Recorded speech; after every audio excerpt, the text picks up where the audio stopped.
Hi, I'm Sarah Kavanaugh, and this is Peaceful Exit. Every episode, we explore death, dying, and grief through stories by authors familiar with the topic. Writers are our translators. They take what is inexpressible, impossible to explain, and they translate it into words on a page. My guests today are Elena Lister and Michael Schwartzman, and we're talking about their book, Giving Hope: Conversations with Children About Illness, Death, and Loss. Have you ever been with a kid in your life and just know there's something big you want to say and you don't know how to say it? That was me, and I so wish I had this book when my kids were little. As adults, many of us are muddling our way through it and figuring it out. And on Peaceful Exit, we talk all the time about normalizing the conversation about death and giving language to our feelings about it.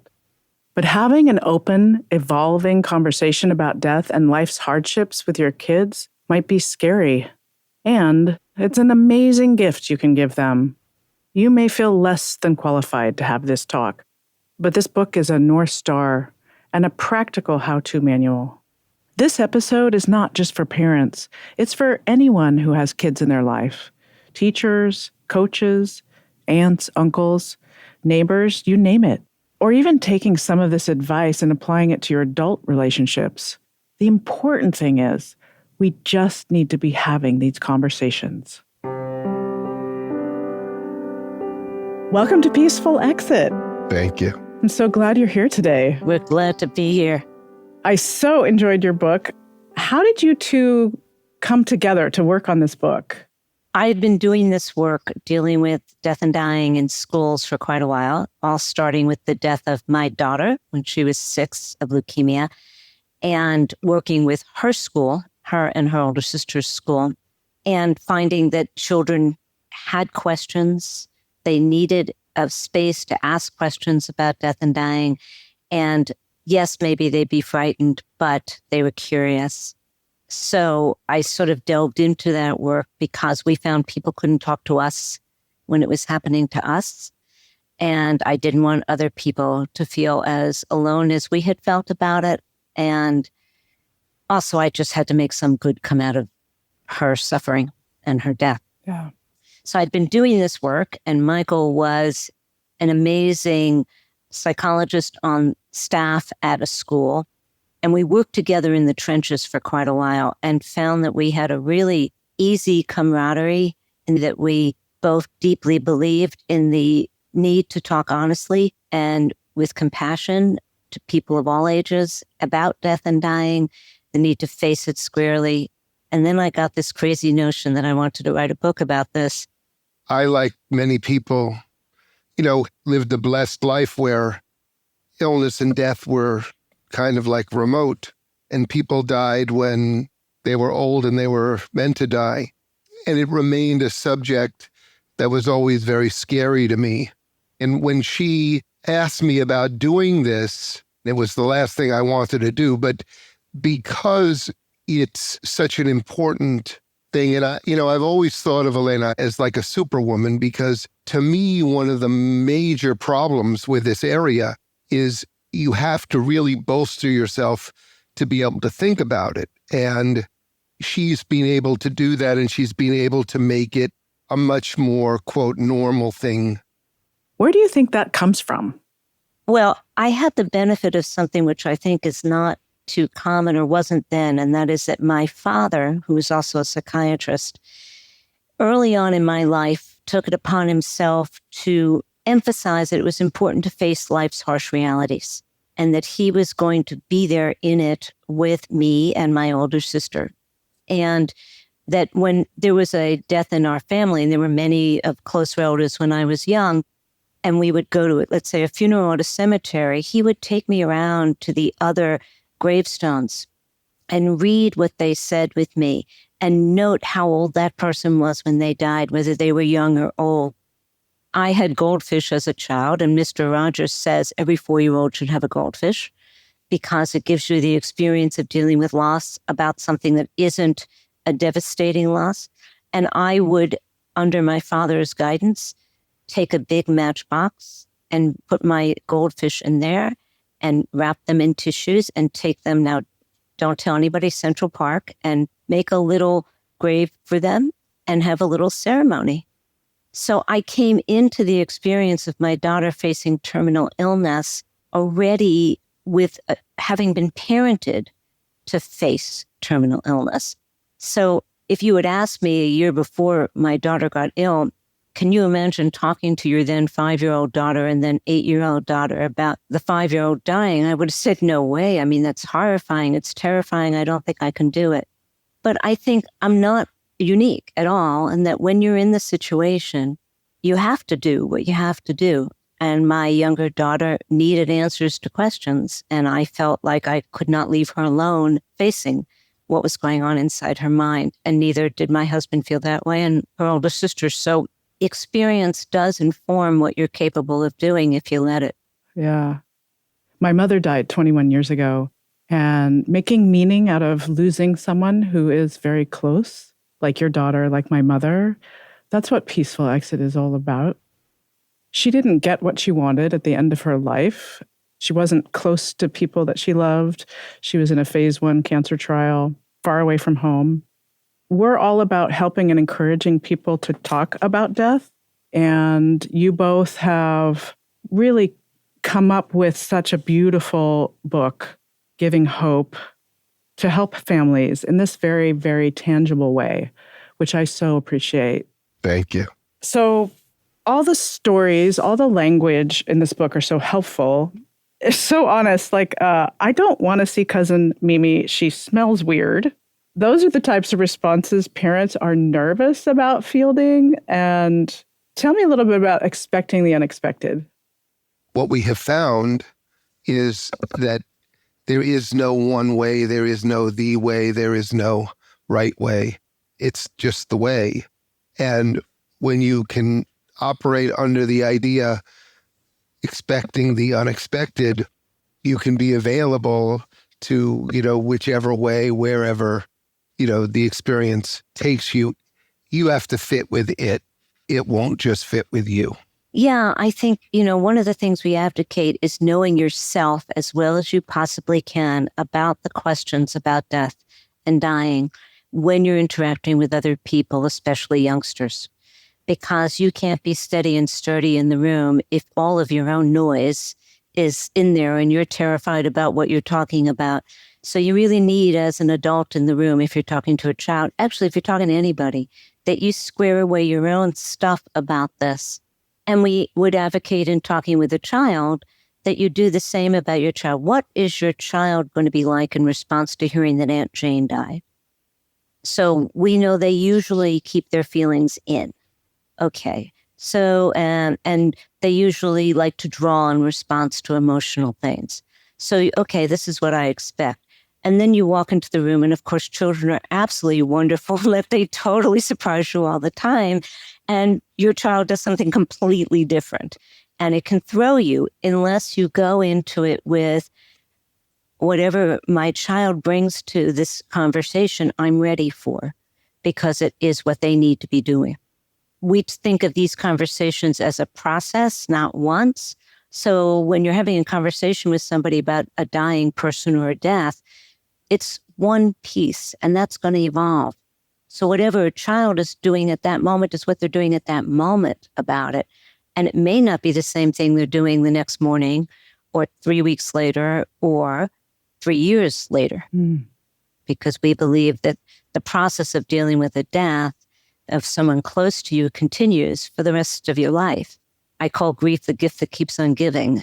I love that you repeat again and again in the book about self-regulation for parents, for caregivers, for anyone, and giving really specific examples about if you get flooded or you're activated, that you just leave the room and come back, or that you offer to the child another time to come back and revisit something. Do you mind if I read a passage and just see what comes up for you? Not at all. Please, sure. This kind of encapsulates it for me. And also, I have 3 children. I wish I had this book when they were small. Oh. They're now grown and moved away. Are you both parents? Yes. Yes. Yeah. So this is resonating with me on many levels, not just on the conversation about death. The willingness to have a conversation on a difficult topic can be a cornerstone of a parent-child relationship. In addition, modeled on the open and honest talks you have had with her over the years, as a child grows into a young adult, she will be able to give time to inner reflection about how she feels and continue these conversations with herself and others. This is a wonderfully positive outcome. This willingness to hold space open for children to ask questions over the course of time and to receive truthful answers is an important kind of communication for parents, one that children notice and one that engenders trust. I had an experience recently. I met with a family over a recent loss, and what was really pouring out from the children were questions and questions and questions about the illness, about the treatment, about every little iota. And it was very clear that they were wanting to make sure that they were being told the truth, that they were being given the information that their parents had been operating on, and that to make it real and to make it right, they needed all the honesty that could be. And the point is that we look at talking about illness and death as an opportunity for a child to be exposed to something that we know they'll have to deal with, as they grow and as they face different things. And so who's better at doing this than we are, the ones who have brought them into the world and brought them up in the world, to create that opportunity, and follow through with them. And then it leads to more and more conversation as you go. Let's talk about the many compelling reasons you give for why you should talk to kids about death. What are some of those reasons why? One is they know about death already. You're not surprising them with the fact that death happens. They see it all the time. They see a dead worm on the sidewalk. They see the flowers that you bought wilt and die. They see the leaves change colors. So all we're doing when we talk with children about death is creating a space where they know they can talk about it to you. It's not that they don't think about it. And there's this wonderful, wonderful book called Armfuls of Time by Barbara Storks. It was a guidebook for me after my daughter died and I was continuing to work with people, because they're interviewing children who are terminally ill and they're in the hospital, and they would say to the nurse or the doctor, I'm dying, but mommy and daddy aren't telling me about it, so I'm not going to tell them. And therefore, I feel like we don't want to leave the people in our lives alone with that. And then they're processing it all on their own. And who knows what sort of creations they have in their mind about it that then determine how they feel moving forward. So my then 98-year-old mother-in-law, who died recently, used to say pain shared is pain halved. And so the idea here is that we share things. We share feelings. That's what being connected is all about. I love that. I love that. I'm trying to imagine what it would have been like if my mother had gathered us, I have 3 siblings, had gathered us in a room and said, I'm dying, let's have a conversation about it. That would have profoundly changed the trajectory of her illness and her passing and our subsequent communication following that. It would have changed everything. The part that has to do with being alone, I think, is really, really important, because we don't want anybody to be alone, and we don't want to have to remember them as having been alone. And recently, I had to be involved in how a child was understanding, for the complete reason we were concerned that maybe the child was going to hurt somebody.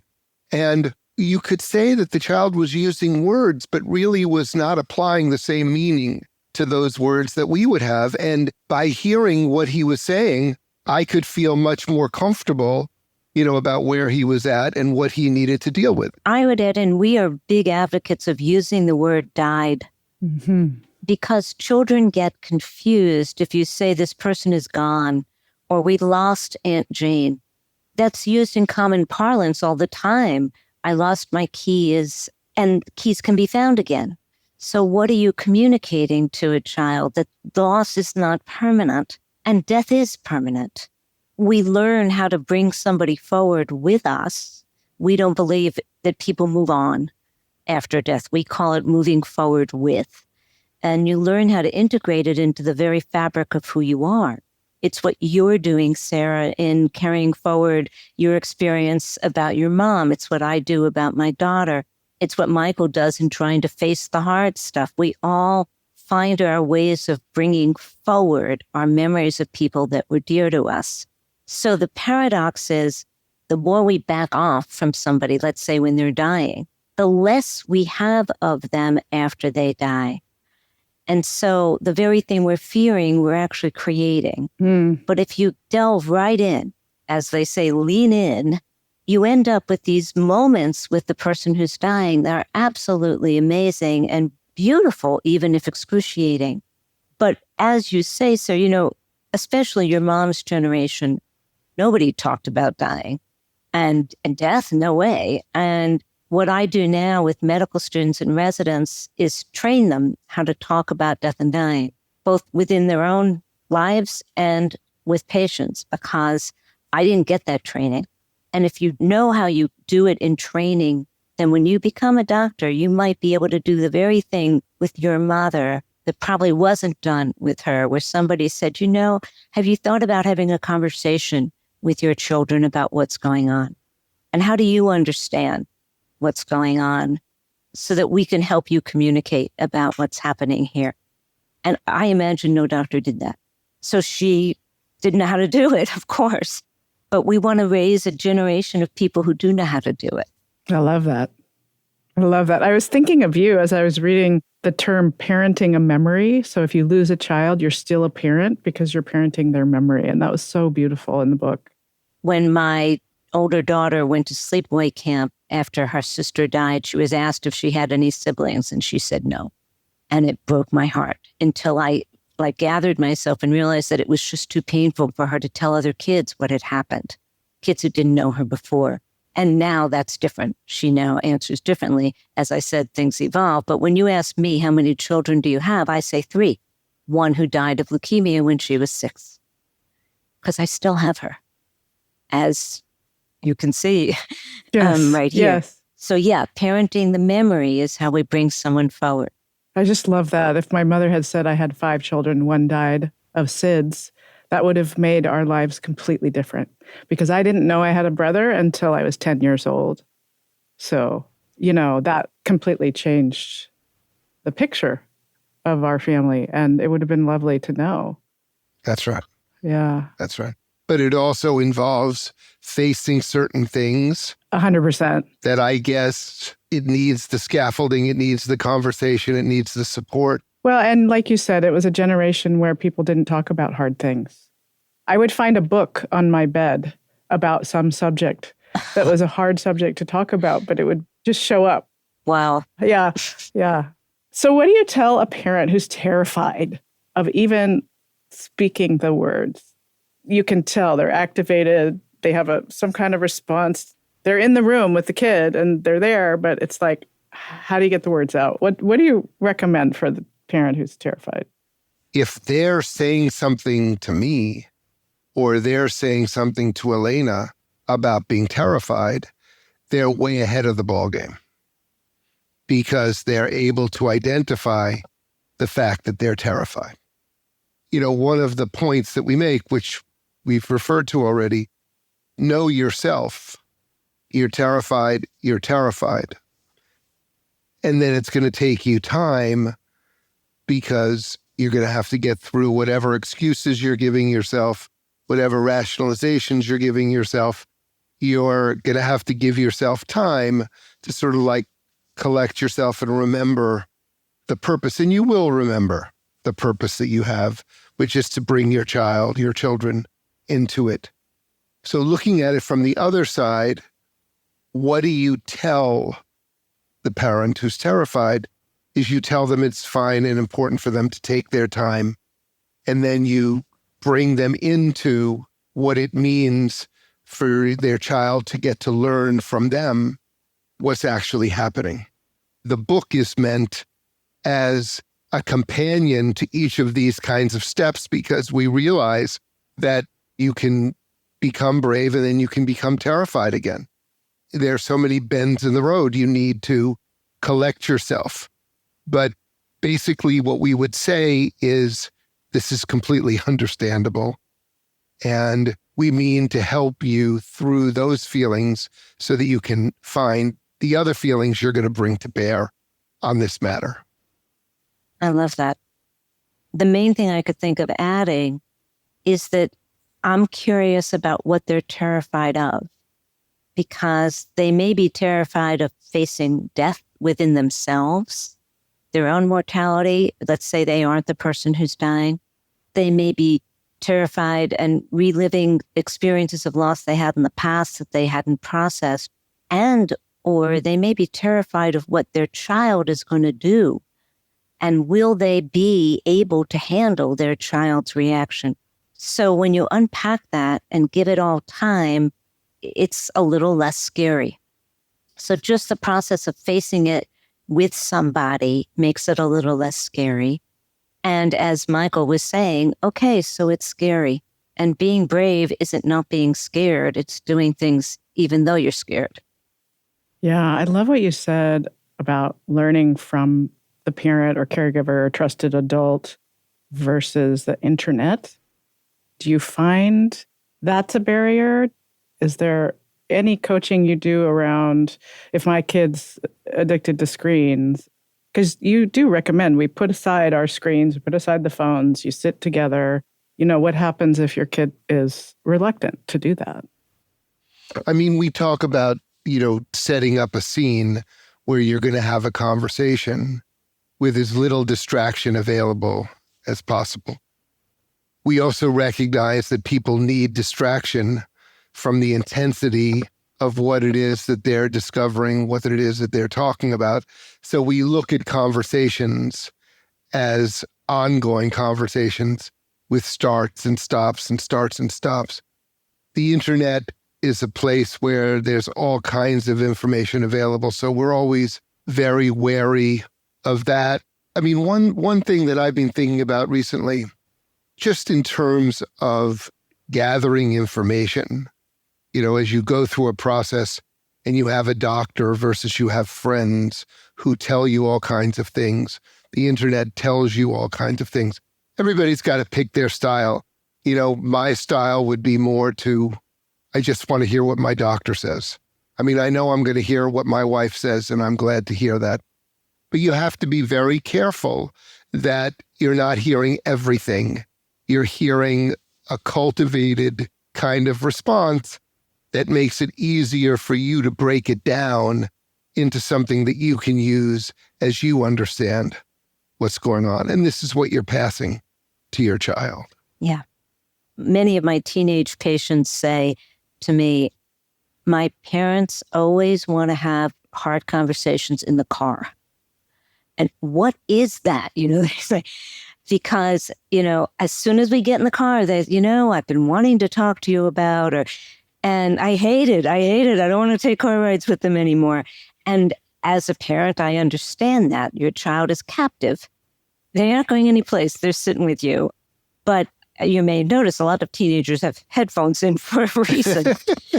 So for a youngster who does not want to have the conversation, I'm interested in why they don't want to let go of their screen. So, okay, I recognize that you don't want to let go of your screens and you want to rely on the internet, but we're a family and this is the way we do it. So what would make it easier for you to participate with us? Or how many minutes can you tolerate being with us to discuss this before you want to take a break and go do your things on the internet about it? So the obstacles are things to work with. They're not things to just barrel through or to avoid. And the other thing is when I'm working with adults, I often ask them, are your children looking on the internet for information? I had a parent who was diagnosed with pancreatic cancer, which is a very poor prognosis in general, and had children who were in their teens. And I asked, have you asked them if they're looking into this on the internet? And they hadn't. And meanwhile, teenagers finding out all sorts of stuff on the internet that could be both inaccurate, terrifying, incomplete, or real, But if your child is doing that, so, if you find stuff on the internet, I know you're going to want to look. It would be great if you'd come to me with it, because then we can sort it out together and I can tell you to my best understanding what about what you're reading is true and what isn't. And maybe we can find other sources if we think some of it isn't true. And I can show you why I think that it isn't true. The main thing is anything is something to talk about. I love that. Love that. One of the things that resonated most with me in your book is when you talk about the impact of a child that dies before that sibling is born. And I think that's because of my experience with Matthew. My parents wanted 4 children, and their 4th, Matthew, died of SIDS, and so they got immediately pregnant with me before they'd processed their grief and really didn't have the language. We talk a lot in Peaceful Exit about languaging, because if we don't have a language around death, it becomes this invisible presence in your life. And I think it really was for my childhood. And as I said before, I didn't know Matthew was my brother until I was 10 years old. And we happened to be at another funeral, and it came up, and I was quite surprised to find out that I had a brother. So even deaths that happen before a kid is born can impact their life. So we do have a story in the book about a young man whose parents had died. So now it was time to clear out the house. And he and siblings are in the attic going through things and come upon a big box that is, triple sealed, open it up to find baby clothing and a birth certificate and all sorts of other little mementos of a sibling who had died before all the other kids were born that had never been talked about. And it reframed their entire understanding of their parents, their childhood. It gave them compassion for things that they hadn't understood before, and a lot of outrage and a sense of betrayal. Like, how do you trust if there's this big secret that is so formative that is not being shared? As you noted earlier, Sarah, it's just too painful. It's understandable why a parent wouldn't want to share about that. But nowadays, we would say you got to try, because another thing that often happens is a child senses that something is off and doesn't know why. And so in a way, you're not protecting your child from a harsh reality. You're leaving them sort of confused, like, everything looks okay, but 1 and 1 is not adding up to 2 here, and something isn't right, and I don't know why. And that's sometimes more disturbing for a child. So things aren't all right because there was a child who died, and his name was Matthew, and he died before you were born. So you're not sparing a child by not telling them because they sense that something is wrong. And I understand my parents were in so much pain that they couldn't talk about it. Right. Yes. But you would now maybe be able to say, could they nowadays find help to talk about it if they recognize that it was awful and they wanted to try to find a way to do it anyway? Yeah. What we try to talk about all over the place is that the things that you don't want to talk about are things to talk about. But you have to, like you were saying before, you have to find the language, you have to find the time, you have to find the headspace and the nerve to be able to bring it up. That's right. That's right. So what's your cardinal rule about lying? No lying. No lying. Michael was saying it before. It's tell the truth. Nothing but the truth. Right. But not necessarily the whole truth, at least not all at once. So the implication there is that you are going to tell the whole truth, but age appropriately and over time. When it comes to processing a loss, we have a 4-year-old version, like this happened when you were 4. And then you have the 9-year-old version as the child gets older and rethinks things. And then they have a 20-year-old version. And then as that same child who had a loss when they were 4, is thinking it over when they're 40 and when they're 60 and when they're 80. Again, just, reinforcing the fact that it's a process. So interesting. It's kind of a balance between wanting to protect your kids from hard stuff and telling them the truth in a way that's age appropriate. I love when you focused on the organ, like the lungs stopped working. That was it. right? That's all they need to know. They don't need to know the whole context of what happened. You give very, very practical advice.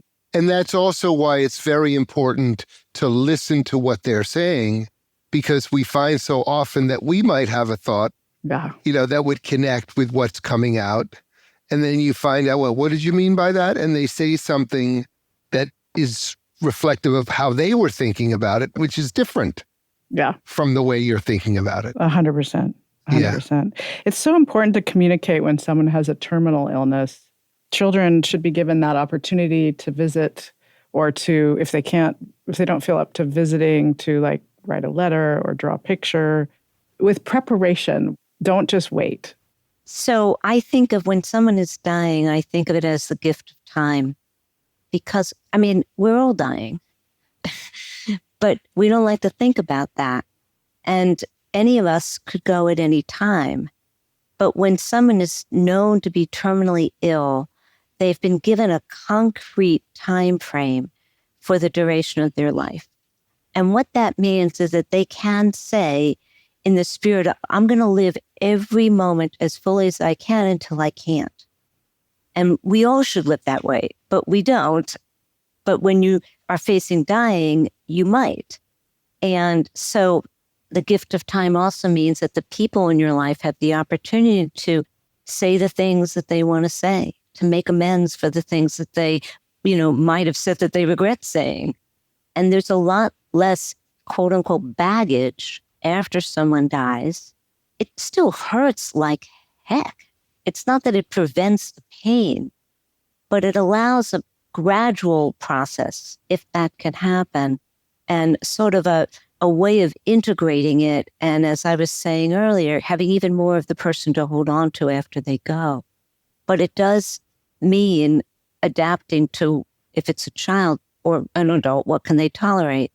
So if you're taking a child to visit a sick person in the hospital, you have a lot of detail to explain they're going to have this thing in their arm, and they're going to have tubes in their nose, and this is what it's going to be like, and why don't we bring some puzzles and a book and they can just sit on the side and play. There's no expectation of what they need to do. And if they say no, no, no, no, no, okay, is there something you'd like me to tell that person for you? Or do you want to write a card with me? And so, because there are a lot of different ways to connect. Again, we're not about forcing in any way, but just facilitating as much as possible contact about a dying process. There's a great story in your book about your daughter at the end of her life, about how your family kept living life to its fullest. Would you mind sharing that story? My daughter, who was dying, because she knew she was dying, was able to say what she wanted to do with the time that she had left. And we didn't know how long it was going to be, but we talked with her about the fact it was probably going to be a bunch of months. And she wanted to learn to read because she'd been too ill to go to school after she was 4. And we got a home teacher, and she learned to read. And one of my most precious videos of her is her reading aloud for the first time, that she was an honorary member of the Land of Oz. And she had this card that she had gotten, and she was able to read what it said. Mm. And the other was that friends would come over, and they would expect to walk into a house that was very somber and that we'd all be depressed and probably crying. And instead, my friend came in, and my younger daughter was watching a Disney movie and laughing on the couch. And her older sister was sitting next to her and drawing and also kind of hugging her at times. And I was making chocolate chip cookies. And it was like, wait a minute, this looks like life.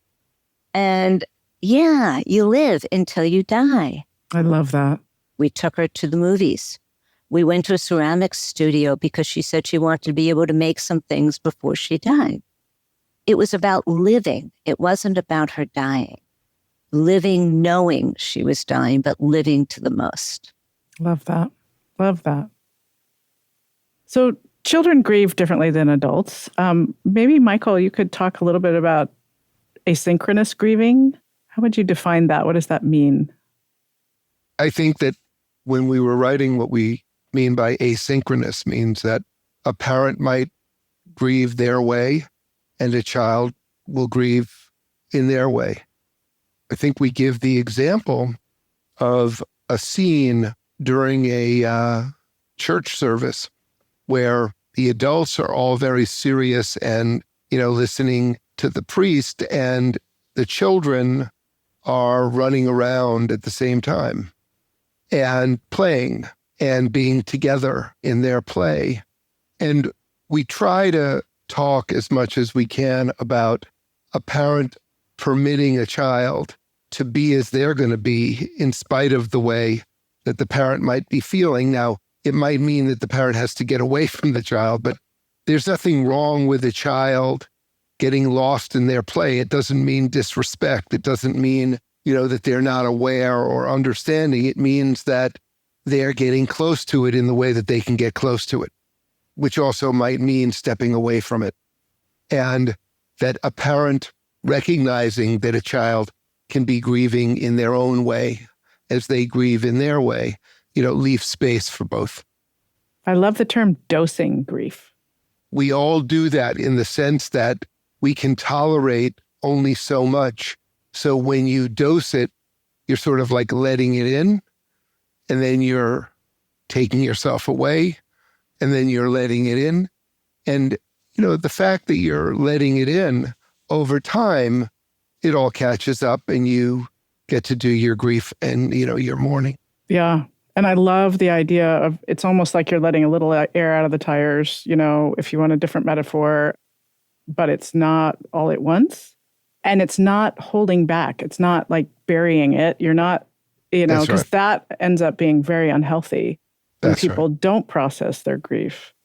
And it's the one thing I love talking to authors, because they have metabolized that grief and they have written about it and they have processed it. And writing is such a beautiful way of doing that. Yeah. So how can we prepare a kid to attend a funeral?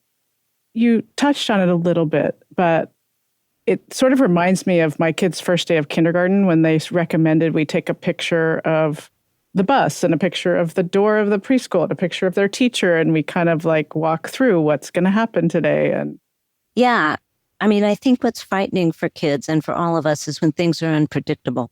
So if they're going to experience something new, like a funeral, which is already emotionally so fraught, it would be our recommendation that you do as much as you can to do what you were just describing about the first day of school, which is describe for a child exactly what's going to happen.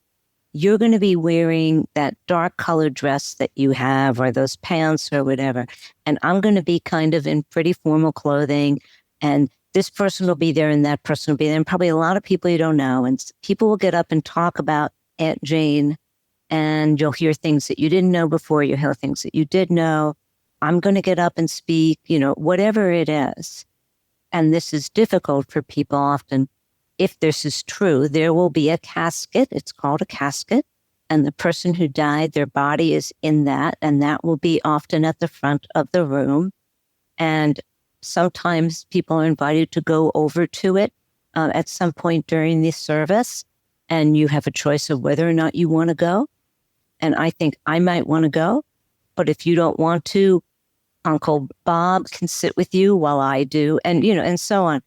And if a child says, no way, I am not going to this, you hopefully give it a little time. So, well, why don't we talk about it later? You don't need to make your absolute decision. But if at the end of the day, it seems like it is more painful for the child to go than not to go, and we have reasons why we think it is a good thing to do, then you say, okay, and what can I bring to the funeral or the service so that you're present in some way? And maybe you want to write a note that Uncle Bob could read aloud for you. And even if you're not there, and even if you don't do that, everybody knows that you loved Aunt Jane and that this is just not your moment for participating. No guilt. I love that you're using the name Jane. That was my mother's name. Oh, really? Oh. For my daughter, I loved it when people mentioned her name, no matter what. Just say it as often as you can, so I can truly relate to that. So what about death in the abstract? So it's not your family. It's not an immediate community member. How do we talk to kids about COVID, about gun violence in schools, et cetera? It feels like it's sort of a tsunami of death and violence right now. And I think a lot of parents are overwhelmed by it. We deal with that all the time in the work that we do in schools. And these are questions that come up all the time. I mean, in fact, in the school that I work in, we're now running drills if a stranger came in and there was a fear about there being a gun violence. So we run a drill for that. And we actually have to prepare some children because they've had experiences in the past where, it's related to a gun, and we want to make sure that nobody thinks it's real. On the other hand, we need for them to be prepared in the event that it were to be real. It's very, very important, just given the word that you use, where, a parent can feel overwhelmed themselves in rendering the news, that we always start with, you have to take care of yourself first. You have to work it out so that, you've resolved a kind of like quiet from inside so that you can talk in a reasonable voice and you can listen to what your child might be afraid of and not be like someone leading the witness. You want to hear what they are saying. You're breaking the news and you're telling them in some kind of reasonable way, trending towards, a protection, I would say, remembering that there's more than one opportunity.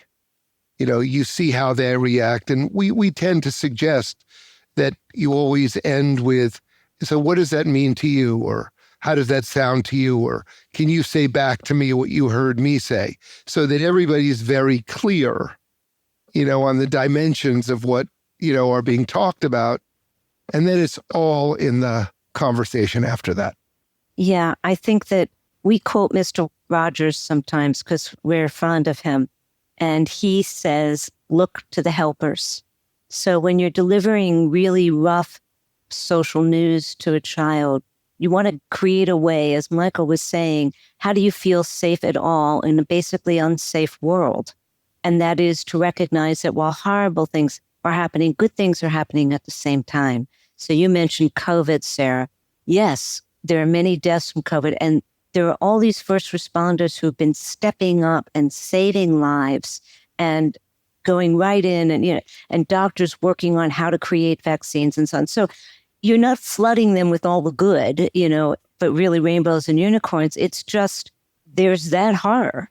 And also is really important. And then the other thing is that if you're upset, we don't imagine any adult's going to be able to be completely not upset. How do we talk about it, Michael? You stay sort of 2 steps less upset than you're a child. That there's something measured. It's not that you can't show emotion at all, but that you say, we're going to sit down and let's have a conversation. There was a shooting at a school, for example, and 20 children died.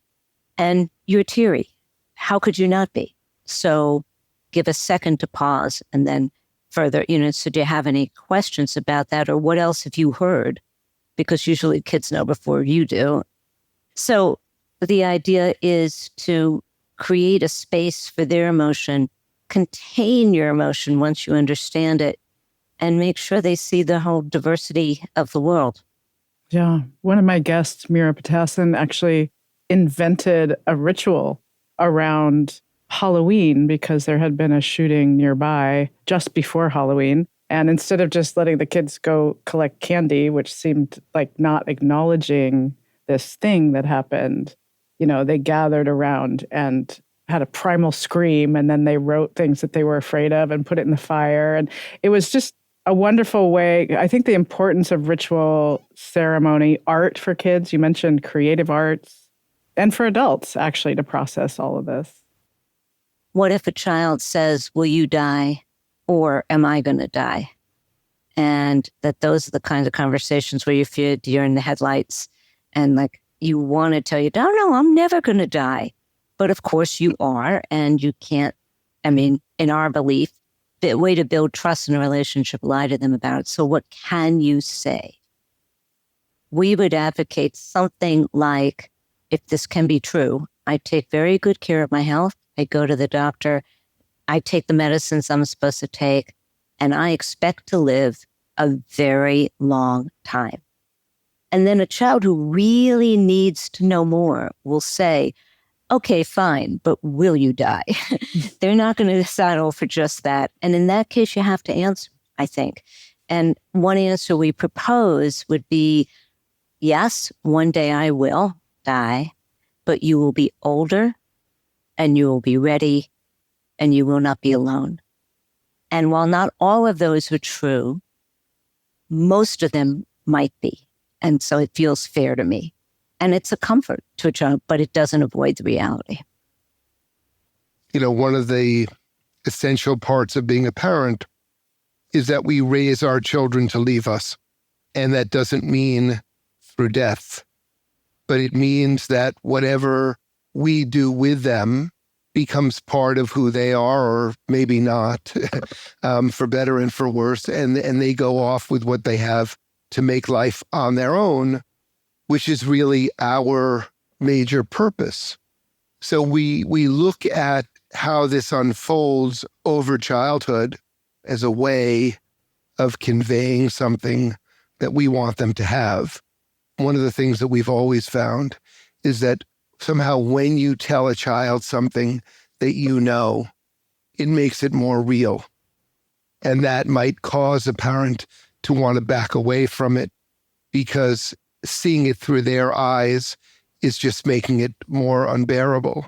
On the other hand, when you think about what you're trying to build up, that is the moment where you try to find the language that's going to make that work. I love that. You're making me think of my kids who are in their 20s, and part of Peaceful Exit is really preparing ourselves for our own end of life and making decisions about it and sharing those decisions. But my kids want to run from the room. And I think it's just on top of everything else going on in the world right now. Yeah.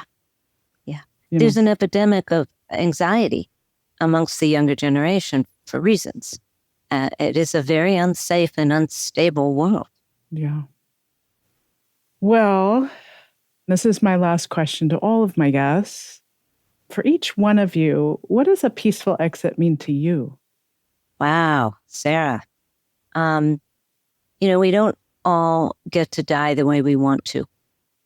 But I have laid the groundwork with a living will and healthcare proxy, which I advocate everybody do, and I help people do, to have it that if I'm not able to make decisions for myself, that somebody that I trust will be able to make decisions in consonant with what I wanted. So to me, it's peaceful to know that.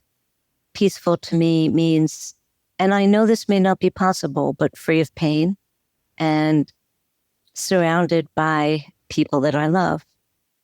There's a book called A Year to Live, where they ask people, if you had a year to live, what would you want to do? And many people said, I just want to be stuck in traffic and go to the bank and do my laundry, all the stuff of usual life. Because that is life. And I kind of feel the same. I'd like to do life for as long as I can until I can't.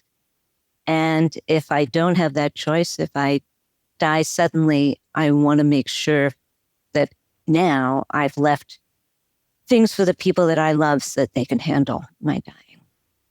That gives me some peace. I love that. I've been very fortunate, as I said earlier, that death, illness came to older people. So it's been in order. And over writing this book with Elena, I came to think a lot about that the greatest antidote to loss is togetherness and closeness. My mother was 93 when she learned that she had pancreatic cancer, and she was going to, she knew that was going to be the end. But my mother, even though she was a very educated, intelligent person, was very responsive to her fears. And she always associated pancreatic cancer with death, immediate death. And I know because we were there when she was told, she said, I just want to go to sleep. I just want to go to sleep. For the next number of weeks, she practiced falling asleep because literally she thought that was going to happen, but she got very good medical care. And she lived another 11 months productively. It was just ironic, and you never are in control of this, but she was lying in bed. The attendant was there. We were at home. My oldest child started to read to her, and my daughter, the youngest one, started to accompany him, reading to her. And at a certain moment, I looked over and my mother seemed not to be breathing. And I asked the attendant, and the attendant looked and said, no, she had passed away. So my mother literally got to be read to sleep. And, I think about that. That's a peaceful exit. You didn't get to control it. You didn't know it was going to happen, but you happened to be close enough, and around for it, so you could be a part of it as you look back on it. Wonderful, wonderful. Well, what a wonderful interview. And it was such an honor to meet you both. And I adore your book. Oh, thank you, Sarah. Thank you. I love the practical nature of it and the examples you use. And I think so many parents will just take it to heart that your voice might be shaking, but it's worth having those hard conversations. That's a nice way to put it. Thank you for listening to Peaceful Exit. I'm your host, Sarah Kavanaugh. You can learn more about this podcast at peacefulexit.net. And you can find me on LinkedIn, Facebook, and Instagram at A Peaceful Exit. If you enjoyed this episode, please let us know. You can rate and review this show on Spotify and Apple Podcasts. This episode was produced by the amazing team at Large Media. You can find them at larjmedia.com. The Peaceful Exit team includes my producer, Katie Klein, and editor, Corrine Kiltow. Our sound engineer is Sean Simmons. Tina Knoll is our senior producer, and Sid Gladue provides additional production and social media support. Special thanks to Ricardo Russell for the original music throughout this podcast. As always, thanks for listening. I'm Sarah Kavanaugh, and this is Peaceful Exit.